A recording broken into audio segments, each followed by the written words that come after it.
Hey voters, Anthony Haslage, the internet politician here, and before I begin, do not forget to like and subscribe to keep up to date on my new content. We are returning to topics from my political positions document, which can be found on my website. The website's link is in the description, and we are beginning with social tolerance. I believe that favoritism and discrimination is an unfair practice on most levels. The Civil Rights Act of 1964 and later amendments explicitly prohibits discrimination based on race, ethnicity, class, gender, gender transition, transgender identity, sexual orientation, disability, and age.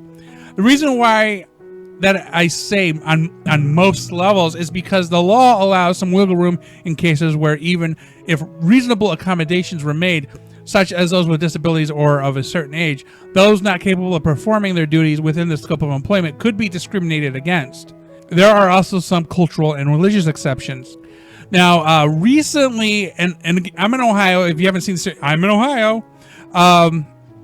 Social tolerance example would be at a local high school. There was a football team, and they had a Muslim player. And there's a couple requirements for him. One, obviously, Muslims don't eat pork. Also, they need to pray a certain number of times a day. And then there's certain holidays where they have like additional food, restrictions. But in the case of the school here in Ohio, the football team forced a player to, because I think he was on Ramadan, which means he was fasting during the daytime, they forced him to eat, and let alone they forced him to eat, they forced him to eat pork. I think it was pepperoni pizza or something, I don't remember what. That is plain ignorance on all 8 staff members on that football team were fired. That is dumb. You're at a school. That really should be the place, other than obviously a mosque or a church or a synagogue, where you should know that people are different and you really need to make the exceptions. Now, as far as I'm aware, they weren't preventing him from praying, but forcing him to eat, and especially pork. In the Jewish religion, pork is also a no-no. What if this was a Jewish kid? It is despicable, and those people deserved the fact that they forced this kid into breaking his. Oh my! It upsets me. It's mind-boggling. Like, how ignorant can these people have been?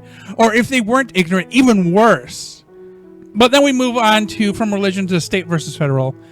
I believe that the state should know what's best for their citizens on most levels.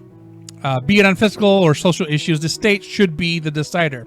Where the federal government comes in should be in a matter of interstate or foreign affairs. I have mentioned this before.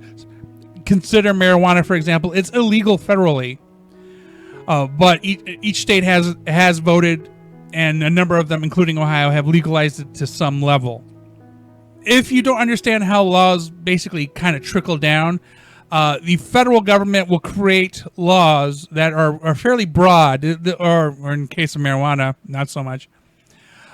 States are generally independent entities that exist within the union of the nation.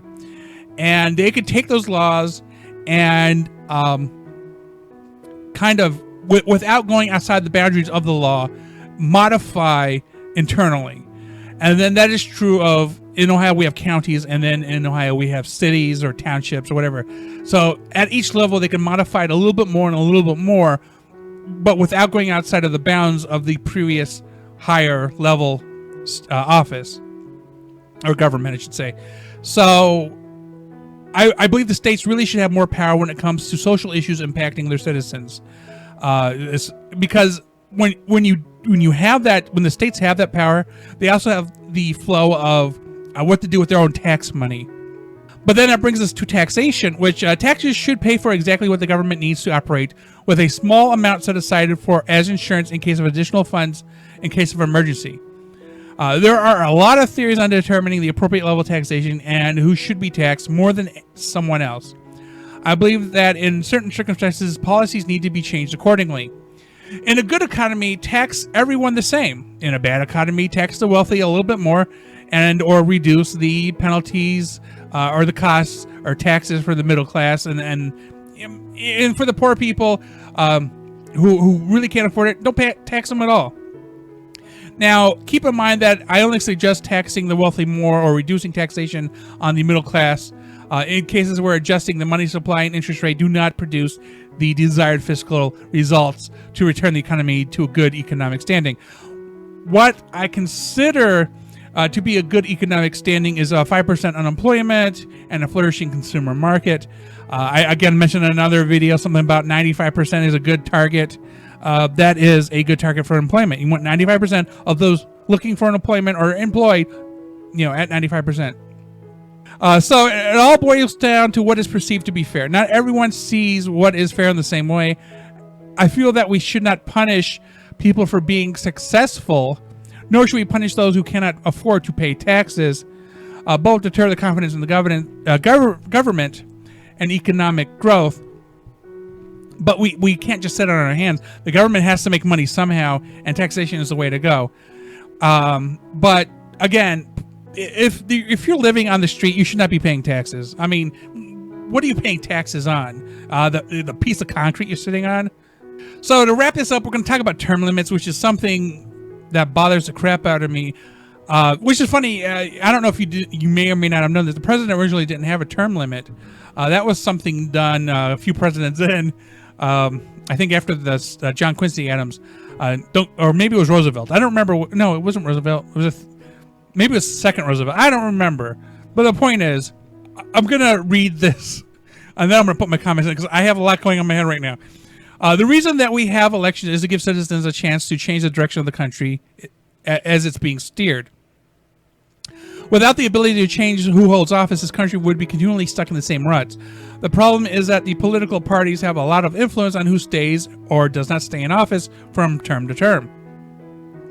Too many people rely specifically upon the influence of political parties that they are a part without giving any thought to who's holding office and if they're beneficially serving them. Over time, elected officials may become either complacent, corrupt, or accrue so much influence that they unfairly influence other processes, including elections. We definitely should not allow these things to occur. We need to end the ability for anyone to hold the same elected office for more than 2 terms or 8 years, whichever comes last. Of course, there are some elected offices that have odd number terms. If a politician is elected to a 3rd term and year 3 would be their 9th year, they would finish out their term, unable to run for that position again.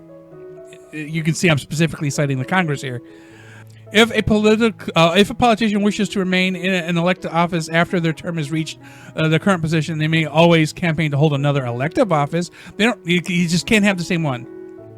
The plus side is that the term limits encourage successful politicians to climb the positional ladder and allows up-and-coming politicians a chance to hold lower offices, thus reducing political stagnance. Some people will argue that by placing term limits, we are forcing successful politicians out of office. That may be true, but the goal is to better benefit the citizenry as a whole over time, not the politicians or the political parties. However, if the politician is as successful as it is believed, then they should have much less difficulty campaigning and being elected to another office. We end up with a lot of the same people running for president over and over again, because we end up with a situation where people have gotten into the Senate or the Congress, and basically, or I just say Congress and Senate, they're the same thing, the House of Representatives. They get stuck in their positions, and there are lifers. There are people who've been in their positions for decades, because they feel like they don't need to go any further. They're at their best. I feel like a lot of these people in Congress should have had the opportunity or the encouragement, or more or less be forced out of office because of term limits, to run for another office, to run for president. But they don't take those leaps because they feel like they're in a good place right now. But then we argue about, in this day and age, the heated way that the law system kind of is in the Senate and House of Representatives, where there's all this infighting and arguing about procedure and the way things are being done, and the switch back and forth between who's running what. It's nuts. And I honestly, I think if we had a fresh Congress every 8 years or so, there'd be a lot more open people to discussion about progressing the country forward, rather than a whole bunch of people basically living cradle to grave in an office, pushing out their agenda with very little care for anybody else.